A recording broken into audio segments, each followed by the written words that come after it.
হরে কৃষ্ণ ভক্তবৃন্দ, সমুদ্র মন্থনের অপরিমেয় পরিশ্রম তখন সবেমাত্র সার্থক হয়েছে।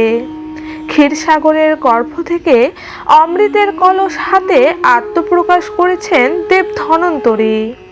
কিন্তু অসুরেরা ছিনিয়ে নিয়েছে সেই কলস। অমৃতের প্রকৃত অধিকার কার? সেই দ্বন্দ্বে তুমুল কোলাহল তৈরি হয়েছে সাগর তট জুড়ে। আর সেই তিথিটি ছিল বৈশাখ শুক্লপক্ষের একাদশী তিথি। অমৃত নিয়ে দেব দানবদের দ্বন্দ্ব ঘোচাতে তখন সাগর পাড়ে আবির্ভূত হলেন এক অপরূপা সুন্দরী নারী। তার চলার গতিতে সাগর তটে হাওয়ায় কাঁপতে থাকা নারকেল গাছের ছন্দ, ঠোঁটের কোণে মধুর হাস্য, লস্যে পরিপূর্ণ অপাঙ্গ। সেই আদিম রিপুকে হাতিয়ার করে মোহিনী রূপে সেই তিথিতে অসুরদের অমৃতের ওপর থেকে বিভ্রান্ত করেছিলেন ভগবান শ্রী বিষ্ণু। তার কৃপাতেই অমৃতের অধিকার পেয়েছিলেন কেবলমাত্র দেবকুল। ভগবান শ্রীবিষ্ণু এই তিথিতেই মোহিনী রূপ ধারণ করেছিলেন বলে এই একাদশীর নাম মোহিনী একাদশী হিসেবে শাস্ত্রে বর্ণনা করা হয়েছে। তো ভক্তবৃন্দ, চলতি বছরের আগামী ইংরেজি ক্যালেন্ডার ও শাস্ত্রমতে এই মোহিনী একাদশী ব্রত পালিত হবে 19 মে রবিবারে। তো বন্ধুরা, আজকের ভিডিওতে আমরা আরও জেনে নেব এই একাদশীর মাহাত্ম্য কথা সম্পর্কে ও সাথে 32টি স্থানের পরদিন পালনের সঠিক সময়সূচি সম্পর্কে। তো অবশ্যই ভিডিওটি আপনারা শেষ অবধি দেখতে থাকুন। বলা হয় যে এই একাদশী ব্রত পালন করে রাজা যুধিষ্ঠির লাভ করেছিলেন অতুল ঐশ্বর্য। তেমনি সাধারণ মানুষের ক্ষেত্রেও এই ব্রত পালনে বিষ্ণুদেবের কৃপায় সুখ সম্পদ যশে পরিপূর্ণ হয় সে ব্যক্তি, যেমনটি অমৃত লাভে দেবতাদের ক্ষেত্রেও হয়েছিল। তাহলে চলুন ভক্তবৃন্দ, জেনে নেওয়া যাক এই একাদশীর মাহাত্ম্য কথাটি। কুর্ম পুরাণে বৈশাখ শুক্লপক্ষের মোহিনী একাদশীর ব্রত মাহাত্ম্য বর্ণনা করা হয়েছে। মহারাজ যুধিষ্ঠির বললেন, হে জনার্দন, বৈশাখ শুক্লপক্ষিয়া একাদশীর কি নাম, কি ফল, কি বিধি, এ সকল কথা আমার নিকট বর্ণনা করুন। উত্তরে ভগবান শ্রীকৃষ্ণ বললেন, হে ধর্মপুত্র, আপনি আমাকে যে প্রশ্ন করেছেন, পূর্বে শ্রী রামচন্দ্র বশিষ্ঠের কাছে এই একই প্রশ্ন করেছিলেন। তিনি জিজ্ঞাসা করেছিলেন, হে মুনিবর, আমি জনক নন্দিনী সীতার বিরহ জনিত কারণে বহু দুঃখ পাচ্ছি, তাই একটি উত্তম ব্রতের কথা আমাকে বলুন, যার দ্বারা সর্বপাপ ক্ষয় ও সর্বদুঃখ বিনষ্ট হয়। এই কথা শুনে বশিষ্ঠদেব বললেন, হে রামচন্দ্র, তুমি উত্তম প্রশ্ন করেছ। যদিও তোমার নাম গ্রহণে মানুষ পবিত্র হয়ে থাকে, তবুও লোকের মঙ্গলের জন্য তোমার কাছে সর্বশ্রেষ্ঠ ও পরম পবিত্র একটি ব্রতের কথা বলছি। বৈশাখ মাসের শুক্লপক্ষিয়া একাদশী মোহিনী নামে প্রসিদ্ধা। এই ব্রত প্রভাবে মানুষের সকল পাপ, দুঃখ ও মোহজাল অচিরেই বিনষ্ট হয়। তাই মানুষের উচিত সকল পাপ ক্ষয়কারী ও সর্বদুঃখ বিনাশিনী এই একাদশী ব্রত পালন করা। একাগ্র চিত্তে তার মহিমা তুমি শ্রবণ করো। এই ব্রত কথা শ্রবণ মাত্রেই সমস্ত পাপ বিনষ্ট হয়। পবিত্র সরস্বতী নদীর তীরে ভদ্রাবতী নামে এক সুশোভনা নগরী ছিল। চন্দ্রবংশজাত ধৃতিমান নামে এক রাজা সেখানে রাজত্ব করতেন। সেই নগরীতেই ধনপাল নামে এক বৈষ্ণব বাস করতেন। তিনি ছিলেন পুণ্যকর্মা ও সমৃদ্ধিশালী ব্যক্তি। তিনি নলকূপ, জলাশয়, উদ্যান, মঠ ও গৃহ ইত্যাদি নির্মাণ করে দিতেন।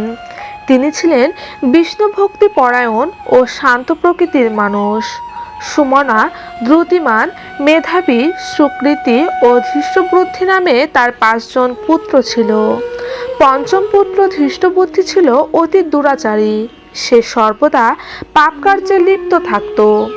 পর স্ত্রীর সঙ্গী, বেশ্যাসক্ত, লম্পট ও দ্রুতক্রীড়া প্রভৃতি পাপে সে অত্যন্ত আসক্ত ছিল। দেবতা, ব্রাহ্মণ ও পিতামাতার সেবায় তার একেবারে মতি ছিল না। সে অন্যায় কার্যে রত ও দুষ্ট স্বভাব ও প্রীতধন ক্ষয়কারক ছিল। সবসময় সে অভক্ষণ, ভক্ষণ ও সুরাপানে মত্ত থাকত। পিতা ধনপাল একদিন পথ চলছিলেন। হঠাৎ তিনি দেখতে পেলেন ধৃষ্টবুদ্ধি এক বেশ্যার গলায় হাত রেখে নিজ সংকোচে ঘুরে বেড়াচ্ছে।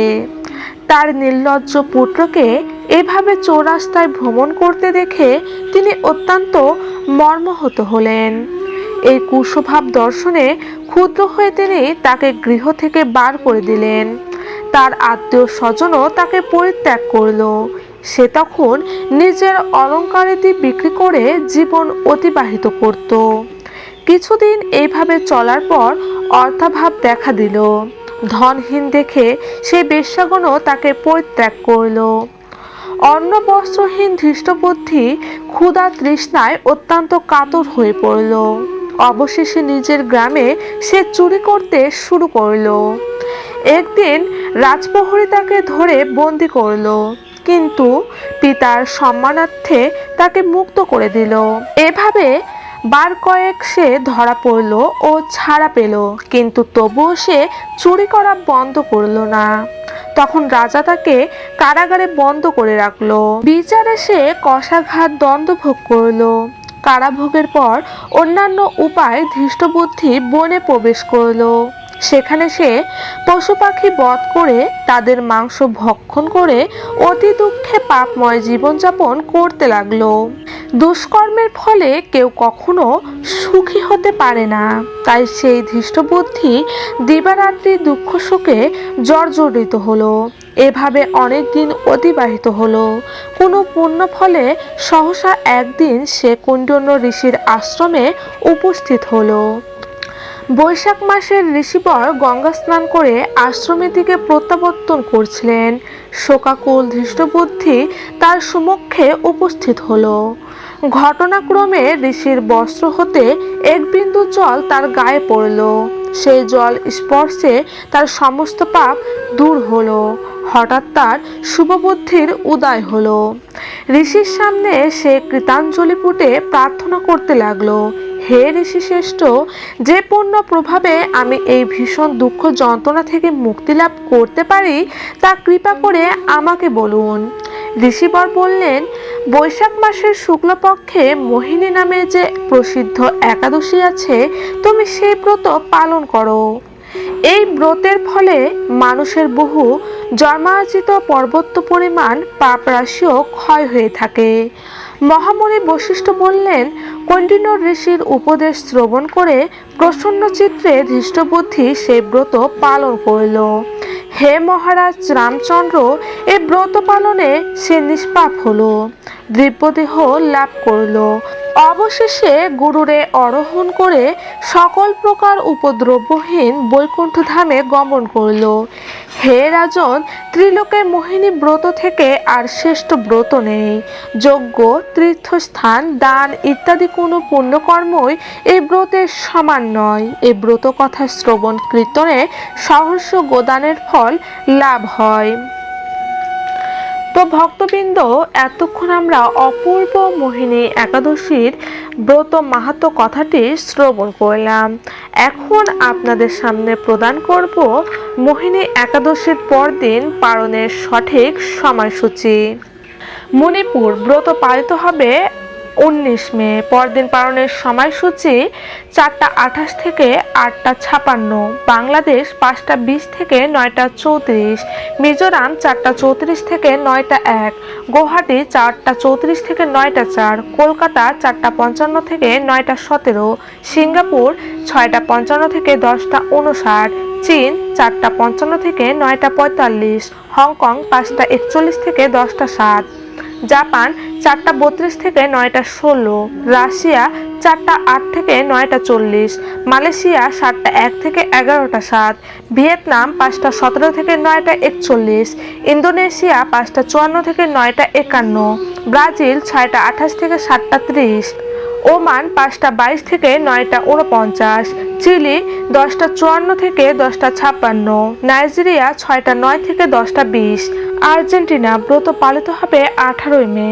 পরদিন পালনের সময়সূচি 11:54 থেকে 10:56, বৃন্দাবন 5:27 থেকে 10টা, উত্তরপ্রদেশ 5:16 থেকে 9:47, মুম্বাই 6:02 থেকে 10:24, পুনে 5:59 থেকে 10:20, চেন্নাই 5:42 থেকে 9:57, হরিয়ানা 5:31 থেকে 10:05, হায়দ্রাবাদ 5:42 থেকে 10:02, উড়িষ্যা 5:08 থেকে 9:31, ব্যাঙ্গালোর 5:53 থেকে 10:08, পাঞ্জাব 5:29 থেকে 10:06, মধ্যপ্রদেশ 5:32 থেকে 9:58, বিহার 5:01 থেকে 9:30, গোয়া 6:03 থেকে 10:21, কেরালা 6:01 থেকে 10:14, গুজরাট 6:03 থেকে 10:29, কাতার 4:46 থেকে 9:15, জার্মানি 5:02 থেকে 10:23।